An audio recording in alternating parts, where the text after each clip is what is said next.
Asante studio brother, umependeza kweli. Bwana Yesu asifiwe. Tumsifie Yesu Kristo.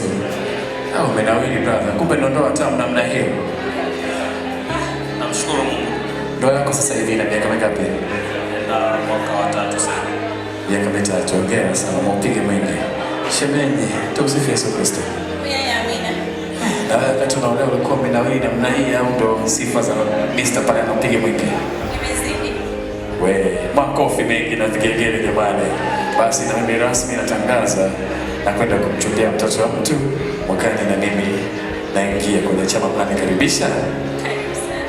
Ladies and gentlemen, hawa walikuwa ni Mr. and Mrs. Ignas ambao siku huu leo hawa walikuwa wanasafisha njia, lakini pia haitabaki kuwa wasafisha njia. Hawa ni wazazi wa kiroho wa Boniface pamoja na Anna. Hawa wote wawili watakuwa ni wazazi wao wa kiroho. Sogea tena hivi namna hiyo.